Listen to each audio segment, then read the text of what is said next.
Negara kita sudah merdeka selama 80 tahun.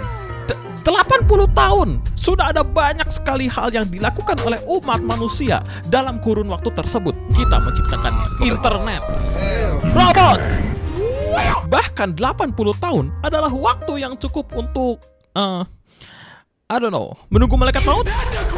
Di saat umat manusia berhasil menyelesaikan berbagai rintangan serta menghadapi berbagai masalah, negara kita ngadapin masalah yang sama aja belum beres-beres. Setak anjir, kagak bisa maju, cok. Ya masalah kita gak jauh-jauh dari korupsi, kolusi, dan nepotisme. KKN juga menjadi salah satu penyebab terjadinya krisis moneter pada tahun 98. Tapi untungnya, nilai rupiah pada waktu itu berhasil distabilkan oleh orang jenius bernama B.J. Habibie. Beliau adalah orang langka yang datang 1 juta tahun sekali. Beliau menyelamatkan Indonesia dari total destruction. Yang membuat gua sebenarnya jadi bingung. Gue bingung pada saat itu tuh rakyat apes atau beruntung sih karena mereka punya Habibie. Karena kalau kita lihat sekarang, kita punya siapa? Siapa yang bisa memperbaiki semua masalah ini? Gak ada. Makanya gue gak setuju kalau kita melakukan reformasi jilid 2. Karena kalau Prabowo turun, gak bakal ada yang berubah. Siapa yang bisa menyelamatkan negara ini dari situasi chaos seperti era Orde Baru? Wapres.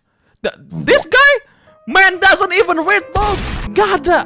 Orang-orang pintar pada pindah ke luar negeri karena di sini mereka tidak dihargai, karena di sini mereka dikriminalisasi agar posisi-posisi penting di negara ini diisi oleh relawan atau teman dekatnya pemerintah yang tentu saja tidak kompeten. This country is done for, bro. Menteri Kehutanan S1 ilmu tafsir Al-Quran, sementara orang yang beneran lulusan ilmu kehutanan malah jadi kepala BGN, dan yang lulusan konservasi sumber daya hutan malah jadi menteri sekretaris negara. Yow! Fakta kalau negara ini masih berdiri aja itu harusnya udah termasuk keajaiban dunia. Segala apa jadi, cok, gak peduli benda apapun itu. Terus banyak yang bilang, tenang, Indonesia masih ada harapan. Wah, kalau lu melihat harapan, gue melihat Kalimantan akan menjadi bagian dari Malaysia. Dan lu gak bisa nyalain gue.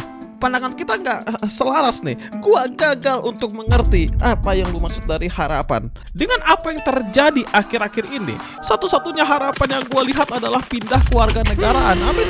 Lihat kasus Nadiem. Beliau divonis 10 tahun penjara dan uang ganti 800 miliar atas kasus korupsi yang kagak ada mensreanya, kagak ada bukti aliran dana, plus kagak nyambung. Tuduhannya tuh ganti-ganti anjir. Yang pertama katanya Chromebook tidak bermanfaat, terus pindah lagi karena harga laptop kemahalan, padahal justru kalau pakai Windows ya lebih mahal lagi beli lisensi. Terus pindah lagi nih karena gak ada bukti. Oh, karena Nadiem memperkaya Google.